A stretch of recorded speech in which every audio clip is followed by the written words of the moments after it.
السلام عليكم ورحمة الله تعالى وبركاته. أعوذ بالله من الشيطان الرجيم. بسم الله الرحمن الرحيم.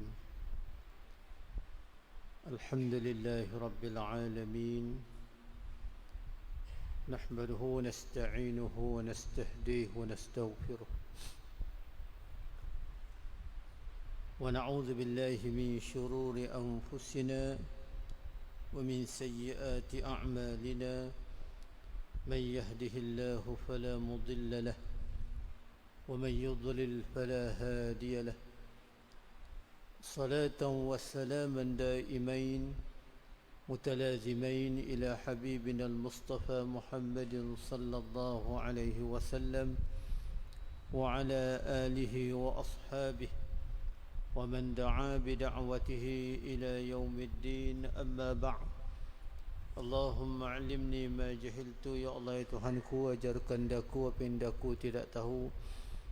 Wazakirni fima nasit, dan peringatkan daku apa yang daku lupa. Rabbi syrah li sadri. Ya Allah, ya Tuhanku, lapangkanlah dadaku. Wayassir li amri, mudahkan urusanku. Wahlul uqdatan min lisani, dan rongkai kali ikatan daripada lidahku. Yafqahu qawli, supaya mereka memahami kata-kataku.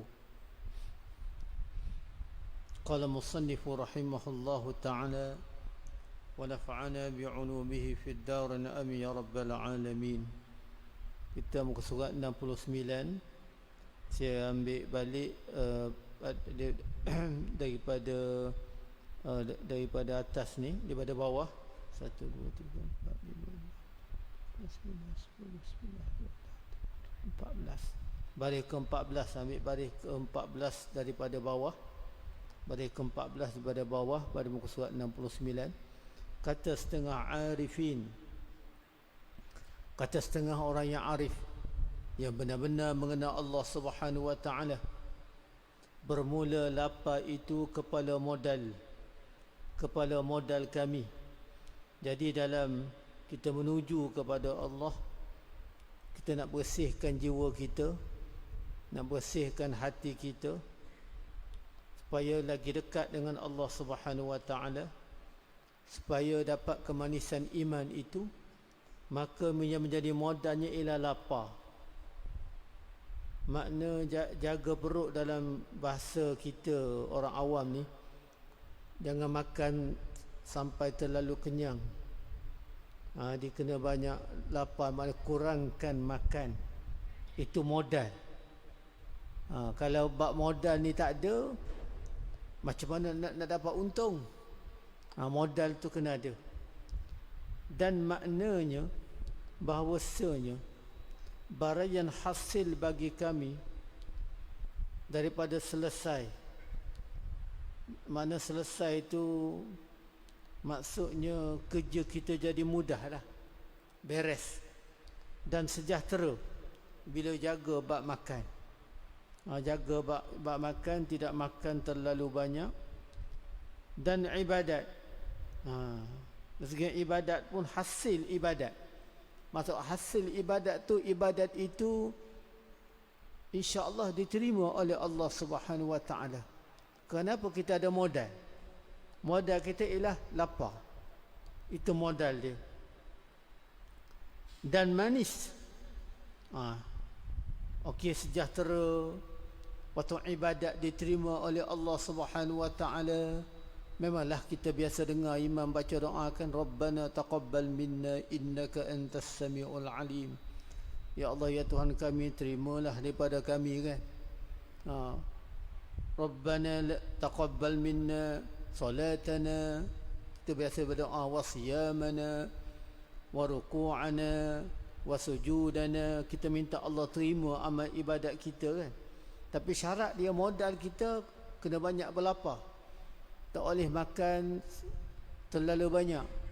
Kalau tak ada modal, macam mana kita nak capai, nak dapat ibadat itu benar-benar diterima oleh Allah, dan dalam masa sama dapat kemanisan.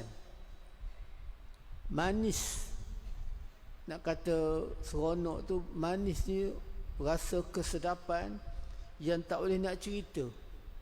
Yang sebab manis dalam ibadat ni lah orang itu boleh istiqamah, boleh lakukan perkara-perkara yang mendekatkan diri pada Allah secara istiqamah setiap masa, sebab dia dah ada kemanisan sebenarnya, bukan bersifat sementara. Time buat, time malas tak buat. Tu orang yang tak ada kemanisan. Ini manis. Manis ibadat asal daripada lapar. Kurangkan makan. Dan ilmu nafi'. Sama juga ilmu nak dapat ilmu pun ilmu bermanfaat. Dengan belajar ilmu makin dekat dengan Allah, makin takut, makin merendah diri. Ibarat resam padi, makin berisi makin tunduk. Kalau belajar ilmu makin lama makin sombong, makin bongkak, maka itu bukan dia. Maka dapat ilmu bermanfaat dengan sebab makan, tapi tidak sampai tahap bermewah, terlalu kenyang. Dia kata dengan sebab lapar. Dengan sebab lapar itu banyak bermanfaat. Banyak manfaat. Sama ada kita puasa dan sebagainya. Dan sabar atasnya Allah Subhanahu wa taala. Okey. Dan keempat, hati. Ni anggota-anggota ni, masuk anggota-anggota yang perlu dijaga. Anggota yang perlu dijaga. Hati, maka memadalah kamu bahawasanya ia asal sekaliannya. Hati itu asal segalanya. Ia disebut ala inna fil jasadi mudghah. Idza salahat salahal jasadu kulluh wa idza fasadat fasadal jasadu kulluh. Ala wa hiya qalb atau kama qala sallallahu alaihi wasallam. Ingatlah, dalam tubuh kamu itu ada seketul daging. Kalau elok ia, eloklah seluruhnya. Kalau rosak dia, binasa dia, rosaklah seluruhnya. Ingatlah, iaitu hati. Dah ada dalam hadis 40. Jika binasa, binasalah sekaliannya. Maksudnya elok tu elok seluruh perbuatakan dia, akhlak dia, budi pekerti dia, seluruh anggota jadi elok sebab hati itu elok. Tapi sebaliknya, dia punya akhlak akan jadi tidak elok, akhlak yang buruk sebagainya sebab hati itu tak elok. Semua bertitik tolak daripada hati. Dan jika baiknya baik sekaliannya, kerana ia, hati tu, ia tu seperti pohon kayu, ibarat pokok kayu tu, dan segala anggota seperti cawangan, ranting.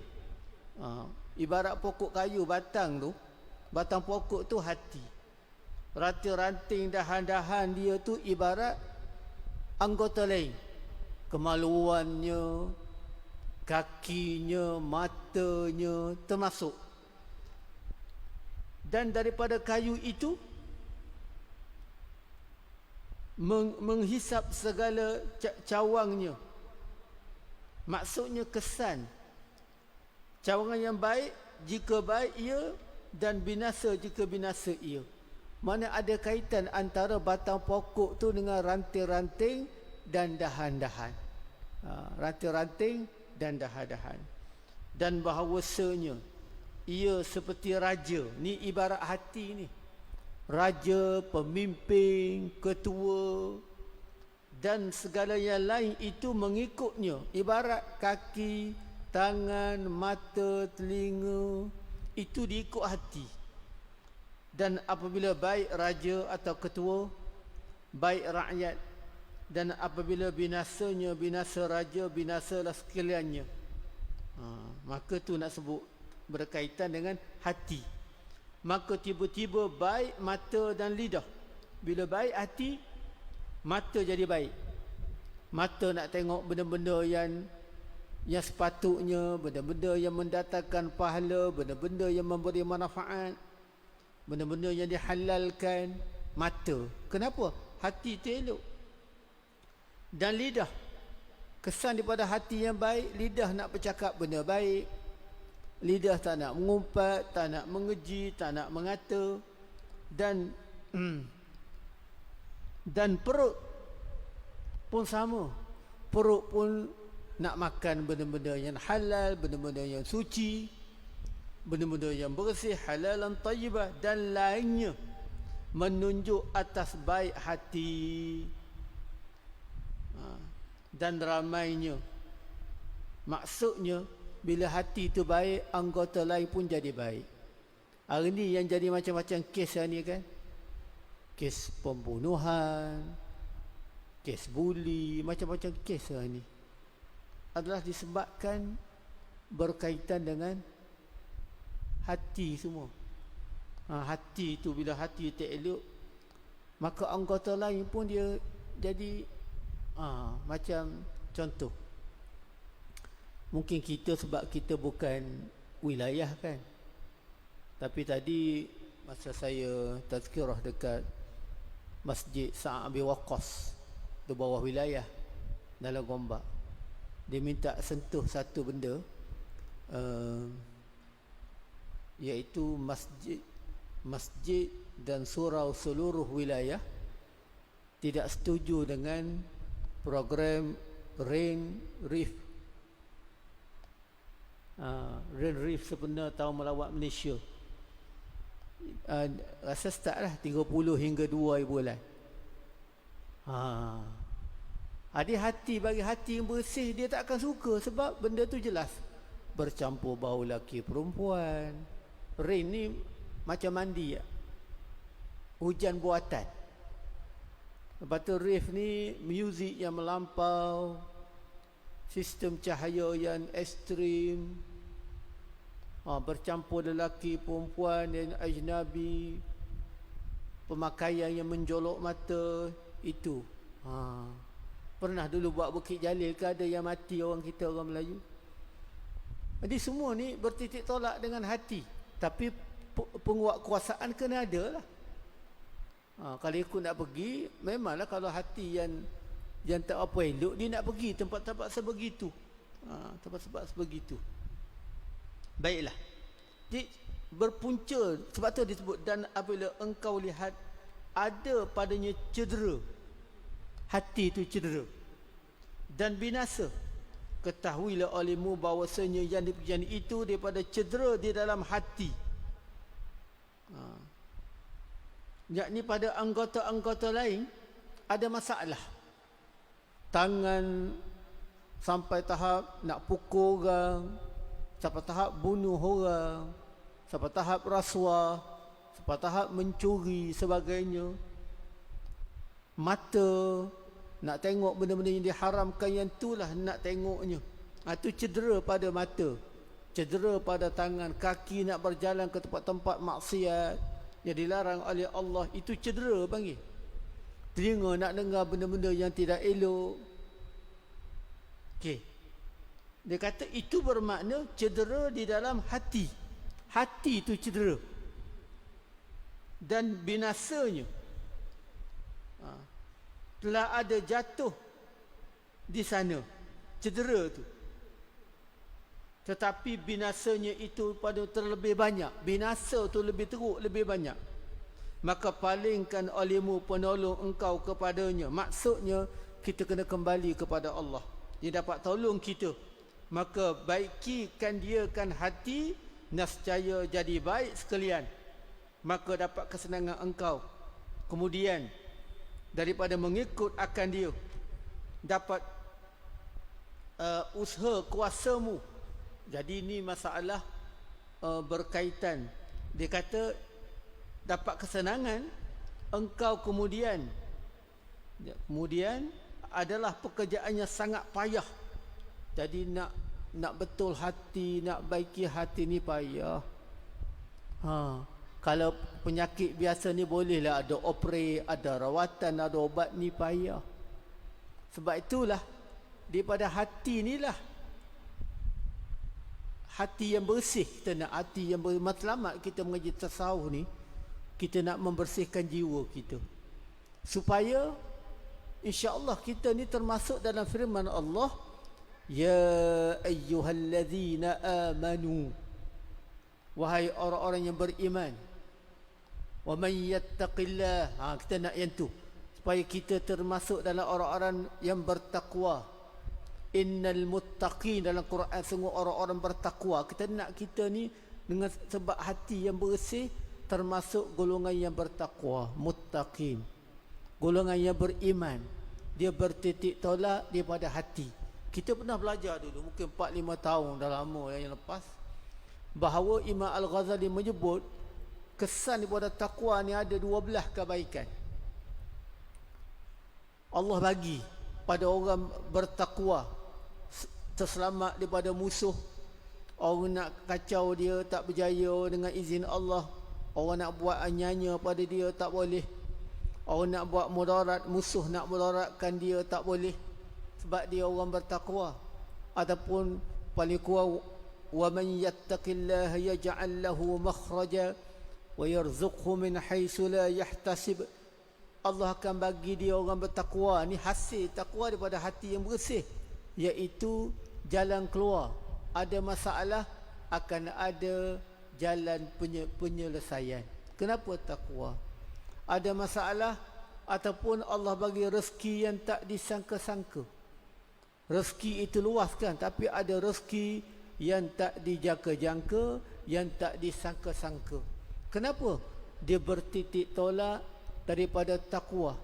Bahkan antara rezeki yang Allah berikan pada orang beriman bukan rezeki, tapi kelebihan orang beriman ialah berita gembira di dunia lagi.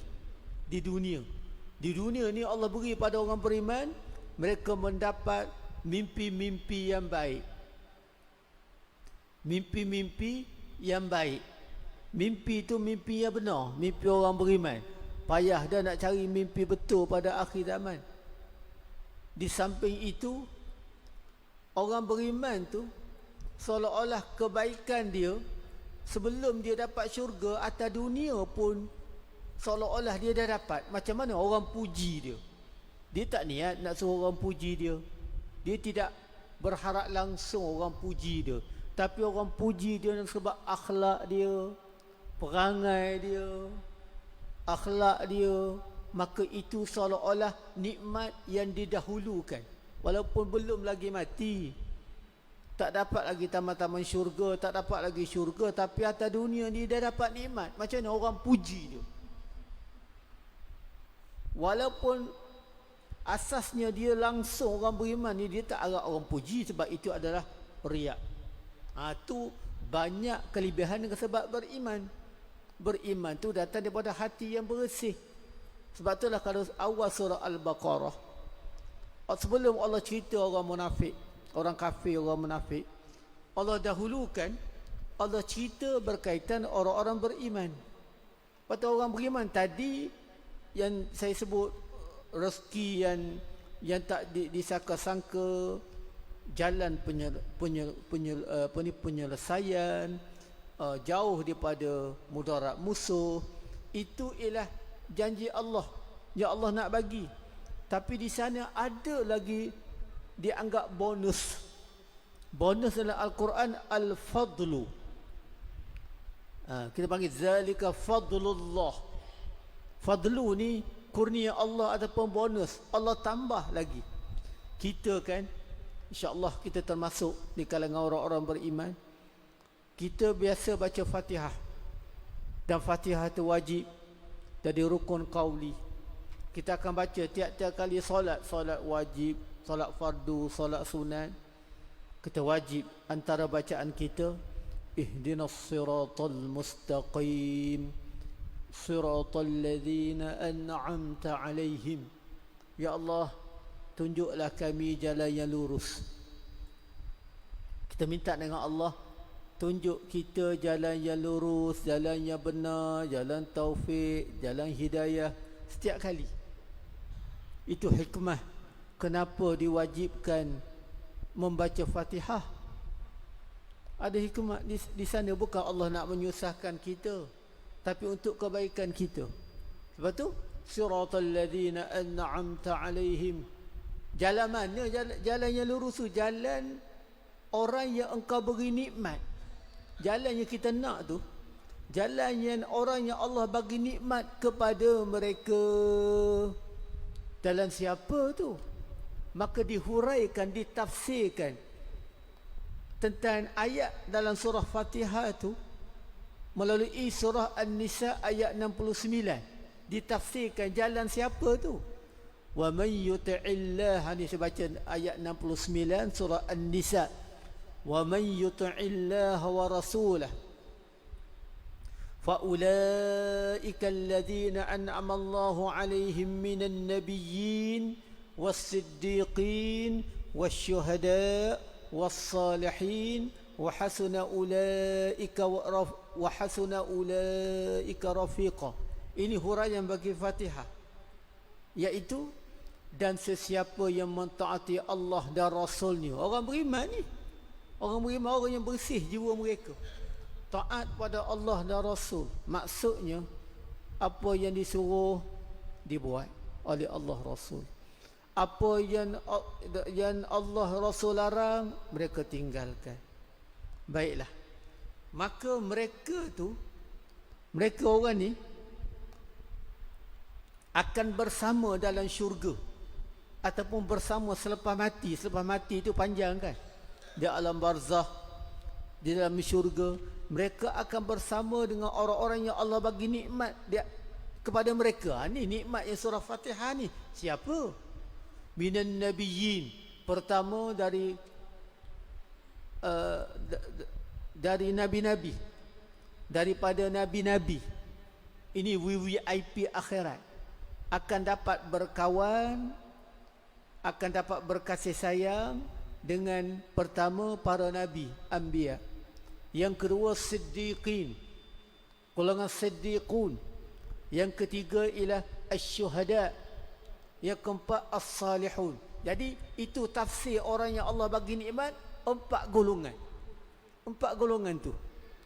Itu bonus yang Allah bagi pada orang beriman. Yang itulah tujuan kita belajar ilmu tasawuf sebenarnya. Baiklah, golongan para nabi, kita tahulah siapa itu para nabi. Ya tentu nombor 1 Nabi Muhammad sallallahu alaihi wasallam, diikuti oleh para nabi ulul azmi. Kemudian as-siddiqun, yang benar-benar yang membenarkan apa saja yang diturunkan oleh Allah kepada Rasulnya sallallahu alaihi wasallam, sama ada di kalangan para sahabat dan umat-umat terdahulu. Yang ketua dia ialah Sayyiduna Abu Bakar As-Siddiq radhiyallahu anhu, diikuti dengan 3 lagi sahabat yang kita sebut nama Sayyidina Umar Al-Khattab, Sayyidina Uthman bin Affan, Sayyidina Ali bin Abi Talib radhiyallahu anhum. Dan lagi contoh, ini kedudukan, ranking lah, senang mudah kita panggil. 6 lagi para sahabat, Zubair bin Al-Awwam, Sa'ad bin Abi Waqqas, Abdurrahman bin Auf, Sa'id bin Zaid, itu antaranya. Sa'id bin Zaid, Abu Ubaidah Al-Jarrah, itu antara Sa'ad bin Abi Waqqas. Ada 10. Diikuti mereka yang terlibat dengan perang Badar, mereka terlibat dengan perang Uhud, mereka terlibat dengan Bai'atul Ridwan. Ini kedudukan-kedudukan. Dan sahabat-sahabat Nabi yang lain, itu siddiqun. Asyuhada, yang jadi teman kita ialah asyuhada. Syuhada itu akan jadi kawan kita, walaupun mungkin kita tak kenal orang Palestin kan, kita tak ada kawan dengan Palestin, tetapi insya-Allah mudah-mudahan sebab kita sayang kepada mereka, kita cinta kepada mereka, mereka saudara seagama kita, mudah-mudahan mereka adalah kawan kita, sahabat kita, kekasih kita bila kita berada di akhirat. Yang terakhir, keempat, yang VVIP akhirat, as-salihun. Salihun ni ialah, ini orang awam Muslim. Mereka ni zahir pun elok, batin pun elok. Zahiriyah pun mereka beriman, batiniyah mereka beriman. Ketika mereka duduk seorang-seorang, mereka takut gerun kepada Allah. Ketika ada orang pun mereka takut kepada Allah. Bukan ketika ada orang nampak bagus, tapi bila tidak ada orang, mereka lupa Allah tengok, Allah perhati. Itu nak ceritanya VVIP akhirat. Baiklah, ini bonus ni. Siapa Nabi pun nak jumpa dengan 4 golongan ni. Contoh.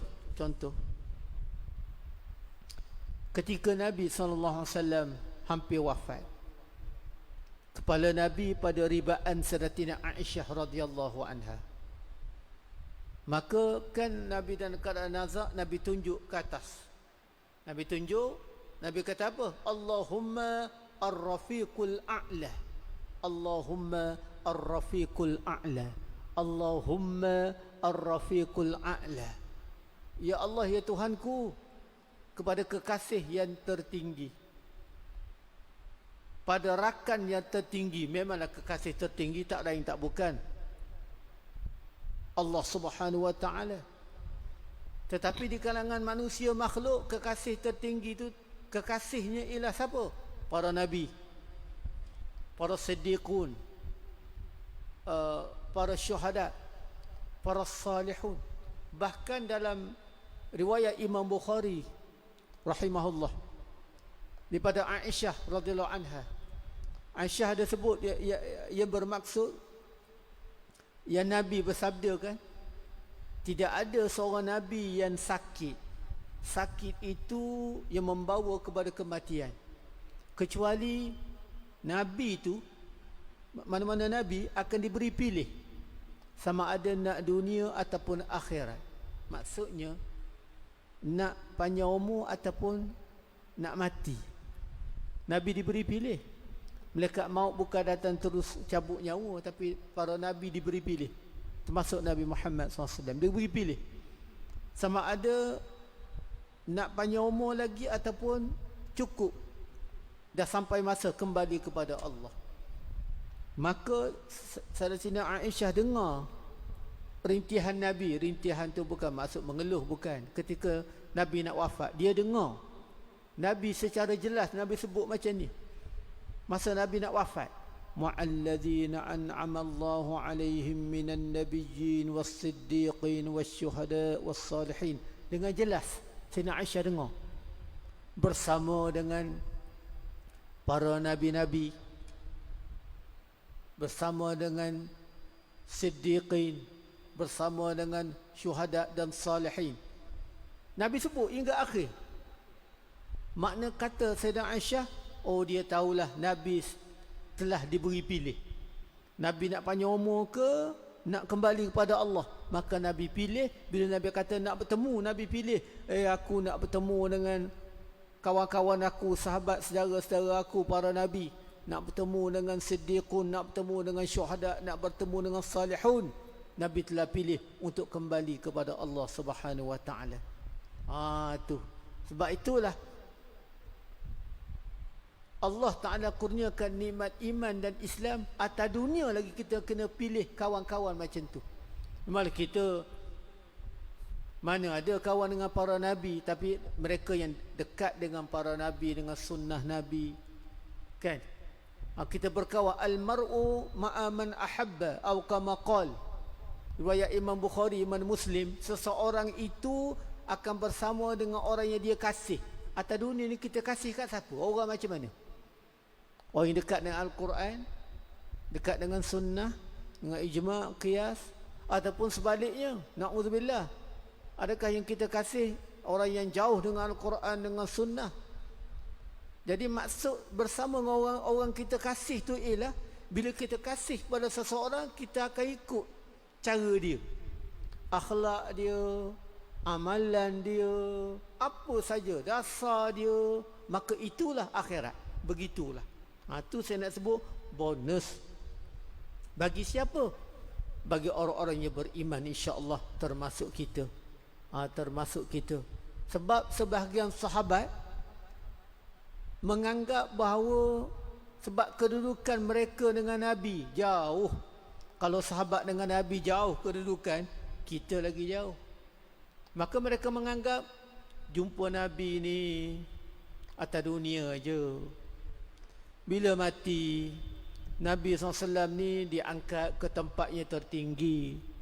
Kami duduk bawah-bawah, mana boleh tengok Nabi. Mereka risau. Sebab itulah turun ayat yang ke ayat 69 surah An-Nisa, cerita tak kira syurga atas ke syurga bawah, tetap orang beriman walaupun dia duduk syurga di bawah, dia tetap dapat bertemu dengan Nabi SAW walaupun tempat tinggalnya berlainan. Orang beriman tetap akan dapat menikmati, tengok wajah para Nabi itu satu nikmat. Kita biasa dengar Nabi Muhammad SAW, tapi hari kiamat insya-Allah dapat tengok wajah Nabi, seronoknya. Biasa dengar nama Nabi Allah Ibrahim, Nabi Allah Ismail, Nabi-Nabi yang dari 25 Nabi dan Nabi yang tak tersebut dalam Al-Quran. Bayangkan hari kiamat dapat tengok Nabi, alangkah seronoknya. Sama ni kita dengar nama para sahabat, Khalifah yang 4 Ar-Rashidin misalnya. Kita tak dapat tengok, tapi akhirat dapat tengok, alangkah seronok gembiranya. Tengok wajah para alim ulama yang beramal, orang-orang soleh, para wali-waliullah. Itu berlaku. Itu adalah bonus untuk siapa? Untuk orang-orang yang beriman. Orang beriman tu jiwa dia bersih. Itu tujuan kita belajar ilmu tasawuf. Okey, habis yang tu. Okey.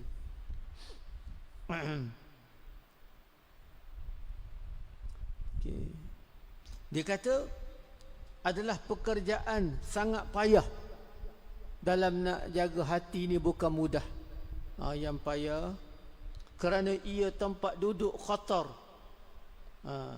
iaitu tiada ada di bawah tanganmu. Masalah hati ni bukan kita yang kontrol.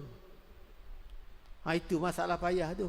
Hati ni walaupun dia ada, hati tu dalam diri kita ni, bukan bawah jagaan kita, bukan di bawah kita. Kita tak boleh kontrol. Itu 100% daripada Allah. Itu dipanggil khatar. Khatar ni lintasan. Situlah kita memikir, situlah idea, situlah was-was. Sama ada lintasan tu daripada Allah, daripada malaikat, daripada syaitan, daripada nafsu, semua ada.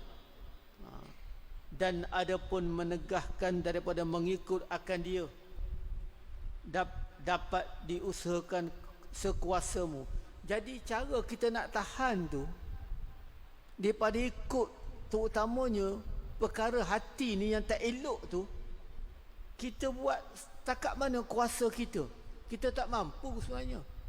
Kita ikut setakat mana kemampuan kita. Maka padanya itu sehingga-hingga masyaqqah, nak guna kudrat kita payah. Bab berkaitan dengan hati ini, nak jaga, nak kawal hati. Dan kerana mana inilah jadi membaikikan dia terlebih sangat payah atas orang yang ahlul ijtihad. Dia ahli ijtihad, dia dah bersungguh lah nak jaga hati, tapi payah. Apatah orang yang dia tak hirau masalah hati, nak rosak ke nak binasa, yang tu tak payah cerita. Ni orang yang bersungguh dah, ahlul ijtihad. Ahli yang bersungguh-sungguh jaga hati, payah nak jaga hati ni. Dan ahlul ihtimam, yakni yang punya cita-cita. Ahlul ihtimam tu dia punya cita-cita, insya-Allah termasuk kita, nak hati bersih, nak hati suci, nak hati itu penuh dengan kemanisan, dengan keimanan, bukan benda yang mudah. Maka pekerjaan itu terlebih besar dan banyak orang yang mempunyai mata hati. Sebab itulah contoh ni, benda bukan mudah kan. Ada seorang hamba Allah itu kan, zaman Bani Israel, dia beramal di satu pulau 500 tahun. Zaman dulu kan panjang umur. Maka dia beramal. Di pulau tu ada mata air. Di pulau tu ada tiap-tiap hari tumbuh sebiji buah delima dia makan. ditakdirkan dia meninggal. Akhirat dia dibangkitkan, lalu Allah berfirman, masuklah ke dalam syurga dengan kasih sayangku. Maka dia kata, sepatutnya dia masuk syurga ni dengan amalan dia. Kenapa 500 tahun? Maka Allah Ta'ala pun suruh timbang dalam timbangan neraca. Letak sebelah letak dua biji mata, sebelah letak 500 tahun amalan dengan 2 biji mata. Maka berat 2 biji mata lagi. Maka Allah perintahkan masuk neraka. Maka dia minta ampun, dia kata, dia mengaku masuklah dia dengan kasih sayang Allah. Kalau nak ikut kita ni, amalan kita tak daya. Tapi kenapa hati kita pun tak daya? Tetapi kenapa orang beriman layak dapat pahala, ganjaran, kenikmatan? Sebab sifat Ar-Rahim, kasih sayang Allah Ta'ala. Dalam Quran berapa banyak ayat, innallaha ghafurur rahim, Allah Maha Pengampun lagi kasihan belas. Banyak diulang-ulangkan. Baiklah. Dan banyak orang yang mempunyai mata hati. Dan daripada maksudnya, orang yang punya mata hati itu maksud dia boleh celak tengok. Ni dosa, dia tak buat. Ni pahala, orang mata hati pun payah. Dan daripada Abu Yazid bahawa ia berkata, insyaAllah kita akan sambung pada insyaAllah bulan depan, pada sampai muka surat 69. Wallahu a'lam. Aqul qali hadza astaghfirullahal azim wa li wa lakum. Assalamualaikum warahmatullahi taala wabarakatuh. A'udzu billahi minasyaitonir rajim. Bismillahirrahmanirrahim. Alhamdulillahi rabbil alamin. Wassalatu wassalamu ala asyrafil anbiya wal mursalin wa ala alihi wa sahbihi ajma'in. Ya Allah, ya Tuhan kami mohon berlindung denganmu ya Allah, daripada azab api neraka, daripada azab api neraka Jahannam, daripada azab kubur, daripada fitnah hidup dan fitnah mati, dan daripada kejahatan fitnah Masihud Dajjal. Wa sallallahu ala sayyidina Muhammad wa ala alihi wa sahbihi ajma'in. Walhamdulillahi rabbil alamin. Taqabbalallahu minkum.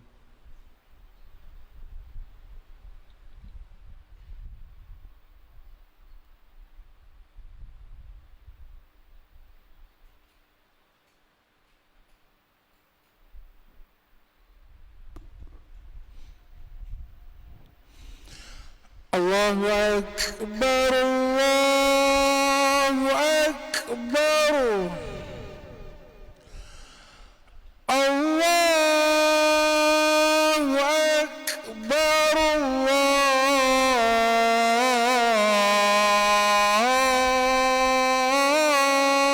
Allahu Akbar. Ashhadu an la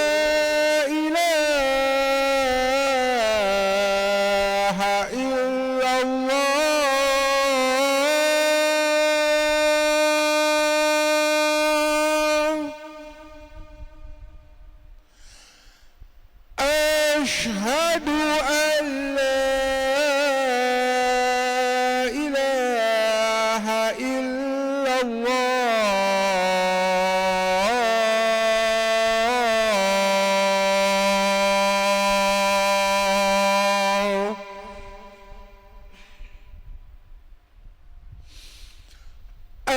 أشهد أن محمد رسول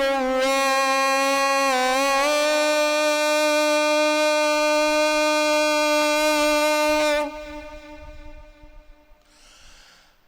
أشهد أن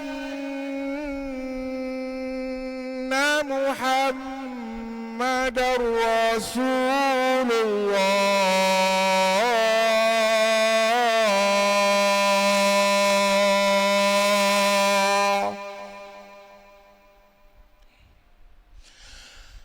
حي على الصلاة.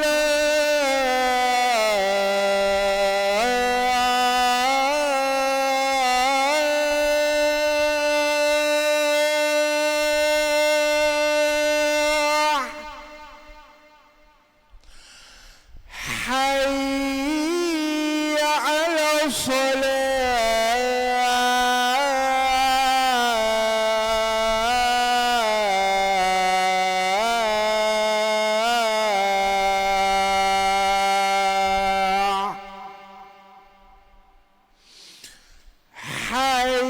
حي على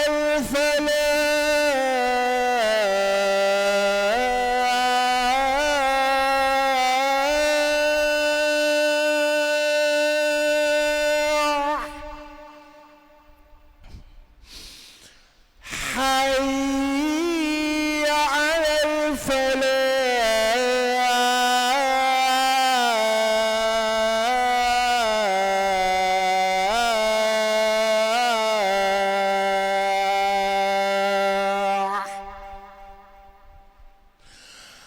الله أكبر الله أكبر